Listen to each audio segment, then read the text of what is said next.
Welcome to Sudakshinamurti Vidya Mandir YouTube channel, my dear friend. In last lecture, we see the unit number 1, read number 1 આપણે પૂરું કર્યું હતું ને આજે હવે એ આપણે એનું જ read number 2 વાંચવા જઈ રહ્યા છીએ. એનું નામ શું છે? The Wild Savior, એટલે કે એક જંગલી રક્ષકની જે કહાની જે છે ને એ આપણે જાણવાની છે. તો હવે ધીમે ધીમે આપણે રીડ કરવાનું છે. સૌથી પહેલા તો હવે આગલા જે એક્સરસાઇઝ આપણે કરાવી હતી બધી જ બરોબર છે, તો તમારે શું એ વધેલી એક્સરસાઇઝનું એક બુક બનાવીને ધોરણ 11 ઇંગ્લિશની બુક એમ કરીને અલગથી બનાવવાનો છે અને એની એક્સરસાઇઝ લખવાની છે. ઠીક છે મિત્રો, તો હવે આપણે રીડ નંબર 2 તરફ જઈએ કે જ્યાં જંગલી રક્ષકની એક કહાની જે છે ને એ તમને જાણવામાં આવે છે. શું કહે છે તો આપણે જોઈએ ધીમે ધીમે. નીલમ્સ કમ dashing into the house shouting joyfully, Alibhai has come, Alibhai has come.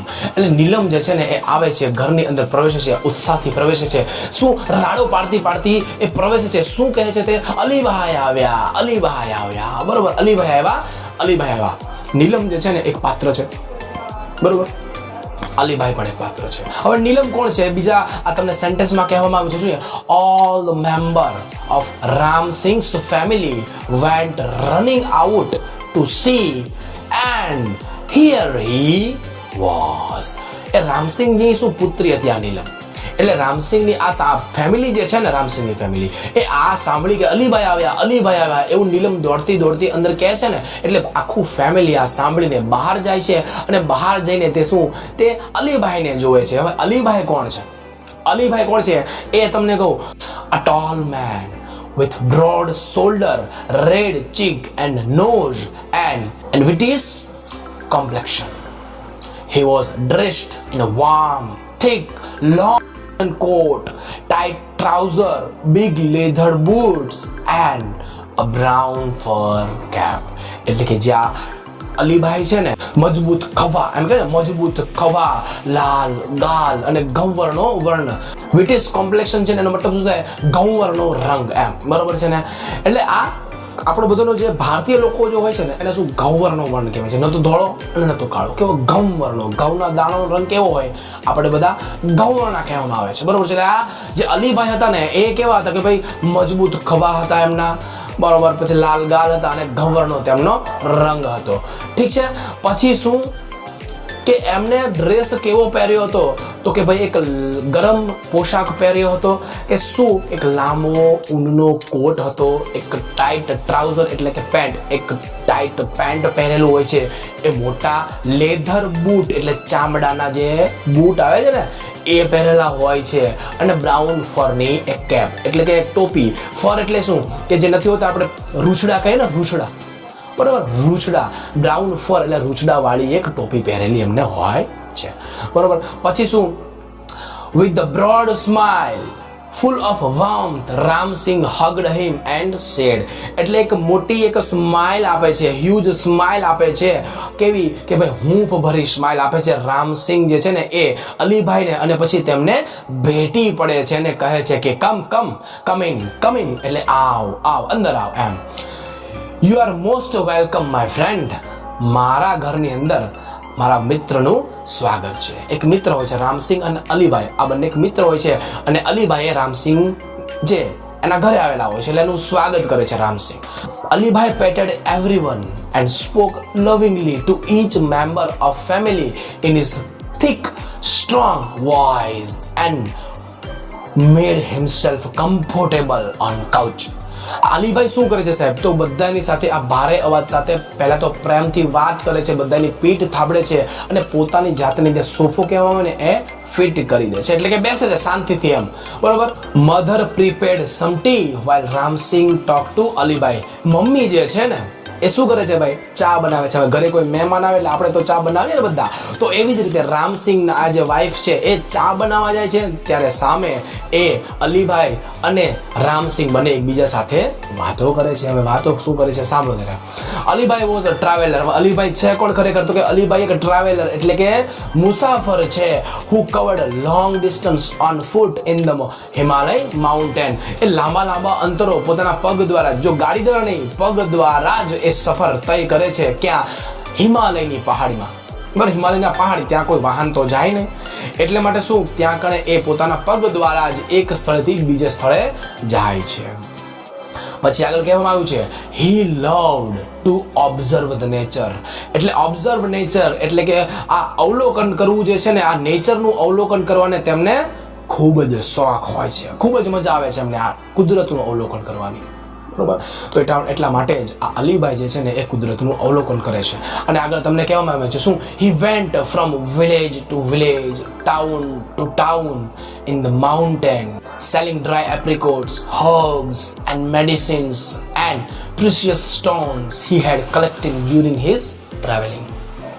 કે આ અલીભાઈ છે ને એ શું આમ વ્યવસાય શું કરતા હોય છે એકંદરે, તો કે તેમના એક ફ્રૂટ, ડ્રાય ફ્રૂટ આપણે જેને કહીએ એ વેચતા હોય છે. પછી હર્બ્સ એન્ડ મેડિસિન એટલે કે આયુર્વેદની દવાઓ જે છે ને એ પણ એ વેચતા હોય છે. અને પ્રિસિયસ સ્ટોન એટલે કિંમતી પથ્થરનો એ ધંધો પણ કરતા હોય છે સાહેબ, તે પણ વેચતા હોય છે ગામડાના લોકોને. અને આ બધું ભેગું ક્યાંથી કરે છે, તો કે એક ટ્રાવેલર છે, જંગલની અંદર તે ફરે છે જુદી જુદી જગ્યાઓને, એની અંદર જ એમને શું આ બધું મળે છે. અમુક જગ્યાએ ડ્રાય ફ્રૂટ્સના ઝાડ હોય છે, અમુક જગ્યાએ એ જડીબુટ્ટી હોય છે, હર્બ્સ હોય છે, પછી આ અમુક જગ્યાએ શું કિંમતી પથ્થર હોય છે, તે બધાને ભેગા કરે છે અને ગામડે ગામડે તે જાય છે, દવાઓને જોઈતી હોય એને દવા આપે છે, પછી જેને કિંમતી પથ્થર જોતો તો પથ્થર આપે છે. અને પછી અમુક જણાના લોકો જે છે એને આ જે સૂકા મેવા જે હોય છે, ડ્રાય ફ્રૂટ્સ આપણે જે કહેવાય છે તે જોઈએ તો તે આપે છે. તો આ રીતે જે અલીભાઈ જે છે ને એ પોતાનું એમ કહેવાય કે જીવન વ્યતીત કરે છે જંગલની અંદર, એક ટ્રાવેલરનું જિંદગી. હવે તો તમે વિચારો, જંગલની અંદર રહેવું એ કંઈ આમ કહેવાય કે સહેલું કામ નથી હોતું. બરોબર, શું કામ? કારણ કે જંગલ સાહેબ ત્યાં તમને જમવાનું પણ ન મળે, પાણીનું પણ ઠેકાણા ન હોય, જંગલી જાનવરનો ખતરો હોય, એવી જગ્યામાં તમારે રહેવાનું. બરોબર, એ પણ લિમિટેડ સાધનો સાથે. ખબર ને, હવે ઘરની અંદર આપણે સાહેબ લાઇટ ગયો ને, લાઇટ 2-3 કલાક તો પણ જીવ ઊંચો થઈ જાય છે. બોલો, તો જંગલમાં રહેવાની વાત છે, અને એ પણ હિમાલયની અંદર, અને એ પણ ચાલીને સાહેબ. કેટલું અઘરું કામ હશે આ. બરોબર, કે ભાઈ હિમાલયની અંદર જાય ત્યાં પણ ચાલીને જાય, અને આ બધું એમ કહેવાય કે ખૂબ જ એમની માથે ટફ થઈ પડતું હતું. હવે આગળ જોઈએ શું કહે છે. Where you have been this time, ask Ram Singh. Ram Singh પૂછે છે કે ભાઈ આ વખતે કઈ બાજુ ગયા હતા. હવે તતાળ મુસાફર હતા ને પૂછે આ વખતે કઈ બાજુ ગયા હતા. રામસિંહભાઈ છે ને અલીભાઈને પૂછે છે કઈ બાજુ ગયા હતા.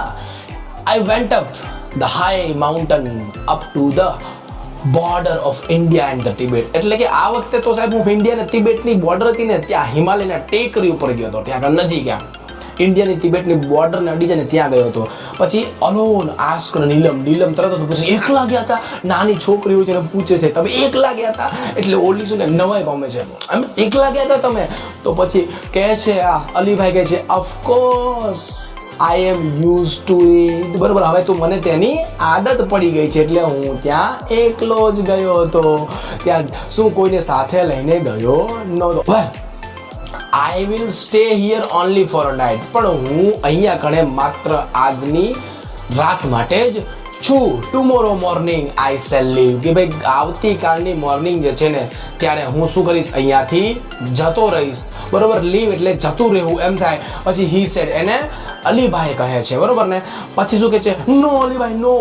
બરોબર, અલીભાઈ ના ના જતા નહીં સુખ ન જતા.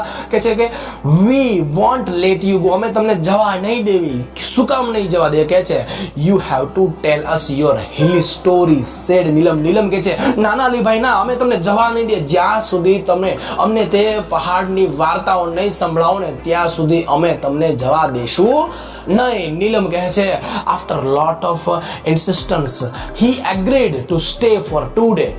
એટલે ઘણા બધા આગ્રહ કર્યા પછી એમ કહેવાય કે અલીભાઈ કહ્યું સારું યાર, તમે એટલો બધો આગ્રહ કરો છો તો હું 2 દિવસ રોકાઈશ, અમને તમને બધાને સરસ મજાની હિલી સ્ટોરીઓ સંભળાવીશ. પછી શું કહે છે, that night they all kept awake till late, sitting on his bed listening to his interesting travel experience. તે રાત્રે જે છે ને એ બધા જ બાળકો, બધા જ લોકો બરોબર છે તે એમની પથારી હતી એની આજુબાજુ ઘેરાઈ જાય છે. શું ઘેરાઈ જાય છે કે ત્યાં કણે એમની પાસેથી સરસ મજાની આ વાર્તા, પોતાના ટ્રાવેલ એક્સપિરિયન્સ અનુભવ છે મુસાફરીના એ કહે છે ને તેની આજુબાજુ જે છે એ ઘેરી વળે છે મિત્રો, બરોબર. તો આજ આપણું રીડિંગ હતું. એટલે કે મિત્રો આપણે અહીંયા આગળ જોયું છે કે નીલમ જે છે ને કેવી રીતે ઇન્ટ્રોડ્યુસ થતા. નીલમ કોણ છે, ઇન્ટ્રો મેળવ્યો આપણે કે આ ધ વાઇલ્ડ સેવિયરની જે વાર્તા કહે છે ને અલીભાઈ બધાની, એનો આપણે ઇન્ટ્રો મેળવ્યો. નીલમ કોણ છે, રામસિંહ કોણ છે, અલીભાઈ કોણ છે, અર્જુન કોઈ છે અને એના મમ્મી કોણ છે. આ બધા બેસીને હવે શું કરે છે સાહેબ, વાર્તા સાંભળે છે મિત્રો, બરોબર છે. હવે નેક્સ્ટ લેક્ચરની અંદર આપણે આગલો પાઠ રીડ કરીશું. તો સૌથી પહેલા શું, thanks for watching and have a nice day મિત્રો, બરોબર.